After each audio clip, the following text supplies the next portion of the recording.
సమర్థవంతమైన నాయకుడు కొన్నిసార్లు ఆలస్యం అవుతుంది, కానీ సరైన సమయంలో సరైనటువంటి నిర్ణయాలు తీసుకోవడానికి కొంచెం సమయం పడుతుంది.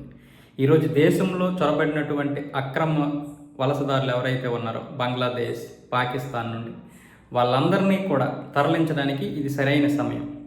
ఇప్పుడు ఐక్యరాజ్య సమితి కూడా ఏమీ అనడానికి లేదు, ఎందుకంటే ఇప్పుడు అమెరికా కూడా అదే పాటిస్తుంది. అక్రమంగా ఉన్నటువంటి వలసదారులందరినీ పంపించేస్తుంది. ఇప్పుడు భారత్ మీద ఎవడో ఏమండవు. ఇక్కడ ఎన్ఆర్సీసీ అలాగే యూసీసీ అమలు చేయకుండా ఎన్నో శక్తులు అడ్డుపడ్డాయి కదా.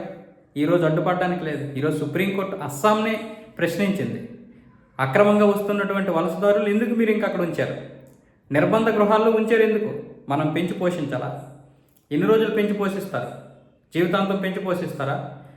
వాళ్ళ అడ్రస్లు తెలియడం లేదని మీరు ఇంకా పెంచుకొని ఇంకా ఇలా ఇక్కడ ఉంచుకుంటే ఇంకా ఎన్ని రోజులు మనం ఇక్కడ ఉంచుకుంటాం? ఇంకా ఎంతమందో వస్తుంటారు. వీళ్ళని పంపిస్తే కదా వచ్చేవాడు కూడా భయపడతాడు అని ఈరోజు సుప్రీంకోర్టు అస్సాం ప్రభుత్వాన్ని ప్రశ్నించింది.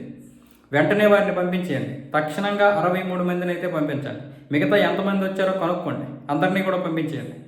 అలాగే మిగతా రాష్ట్రాల్లో కూడా ఇలాగే చొరబాటుదారులు వచ్చారు. వాళ్ళ వల్ల స్థానికంగా ఉన్నటువంటి భారతీయ ప్రజలు భయాందోళనకు గురవుతున్నారు. కాబట్టి వారిని కూడా పంపించడానికి ఏర్పాట్లు చేయండి. ప్రస్తుతానికైతే అస్సాంలో ఎంతమంది అయితే ఉన్నారో అక్రమ చొరబాటుదారులు వాళ్ళందరినీ తక్షణం పంపించండి.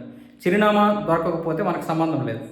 అక్కడ గవర్నమెంట్కి ఇన్ఫామ్ చేయండి. వాళ్ళు ఏ చిరునామాలు ఉన్నారో ఆ చిరునామాకు పంపించండి. వాళ్ళు పంపించుకుంటారు, మీకు సంబంధం లేదు. ఇంకా మీరేమైనా పెంచి పోషించాలని మీకుంటే అక్కడ పెంచి పోషించండి అని సుప్రీంకోర్టు ఈరోజు క్లారిటీగా అస్సాం ప్రభుత్వాన్ని ప్రశ్నించింది. దీని వెనక మోదీ గారు ఉన్నారని మనకు తెలియదా? ఈరోజు ఎవరు మాట్లాడగలరు? ఎవ్వరూ మాట్లాడలేరు. ఖచ్చితంగా ఉంటాయి. ఖచ్చితంగా అన్ని రాష్ట్రాల్లో ఉన్నటువంటి అందరినీ పంపించే ఏర్పాట్లు అయితే జరుగుతాయి.